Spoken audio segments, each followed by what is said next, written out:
Hello and welcome to the Hope Show. Yesterday, French authorities come with a plan to clear 100 meter along perimeter of the route D-Grave line, where more than 1,000 of refugees are living. French officials have given a deadline of only 3 days to clear the area.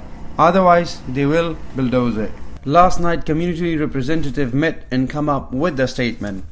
And the statement is, "We, the United People of Jungala, respectfully decline the demands of French government with regards to reducing the size of the jungle. We have decided to remain where we are and will peacefully resist the government's plan to destroy our homes. We plead the French authorities and the international communities that you understand our situation and respect our fundamental human rights. The United Refugee Communities are calling upon the international organization, refugee support groups, politicians, human rights activists, legal advisors, international media and humans of the world to support us." Today on the Hope Show, we will go and find out more about what's happening in the Calais, and also we will find on different perspective of different people what they are feeling or what they think should be done or need to be done.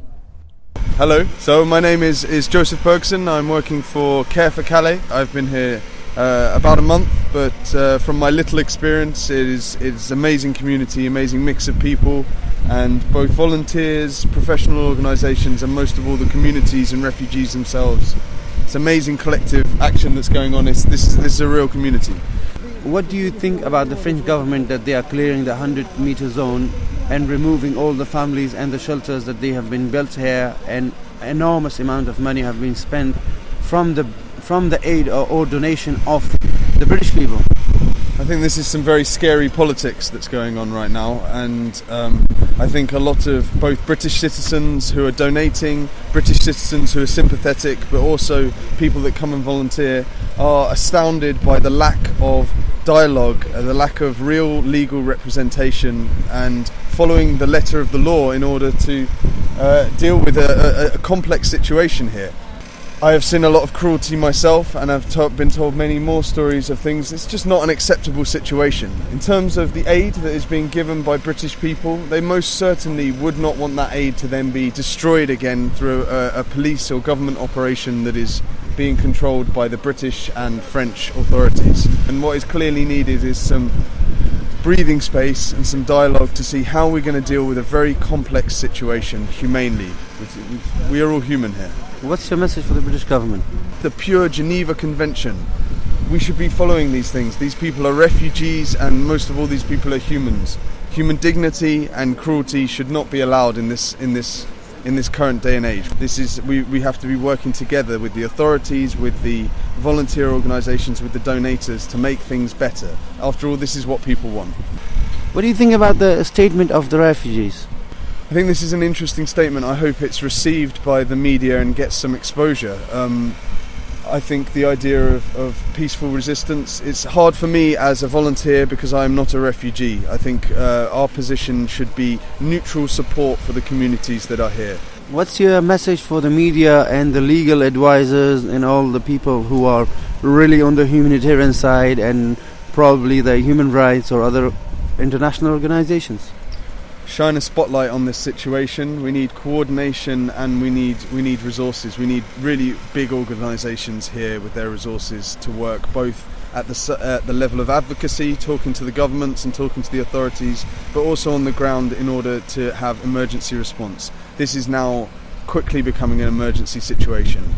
Hi, I'm Josh. I'm a journalist from London.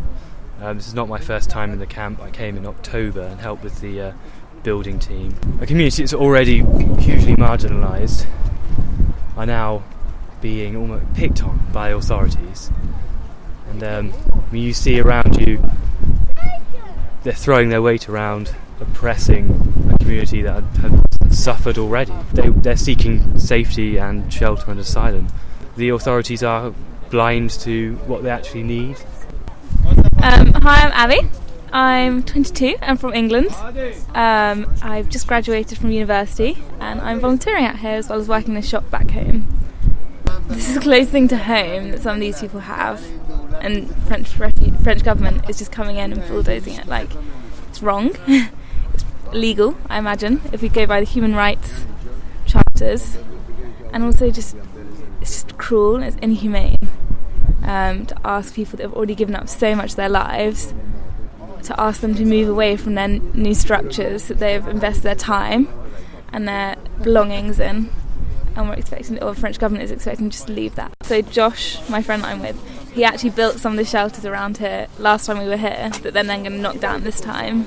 And what is the point of all the work that everybody puts in, the effort that people put in, on, from volunteers and from the refugees, if it's just going to be wasted because the French government want to contain refugees more? Or if the British public could see what is now happening to the money they have put into this, so they've donated to charity, to the donations of aid, they could see that overnight it's just bulldozed by the French authorities, who are then paid by the British government. There will be outcry and uproar. People need to know about this, need to know what's going on. I look around and some of these shelters I help put up, and within 3 days they're going to be knocked down. Now there are women and children, there are families in these shelters, and they were put up because they had nowhere to sleep. They were sleeping in tents. They're going to be bulldozed, they're going to be moved on. It's a terrible cycle. It's just not helping the situation at all. I feel it's almost like it's what I did is being removed. The small help I managed to provide last time is being destroyed again. But I guess it's just making me, I want to do more then.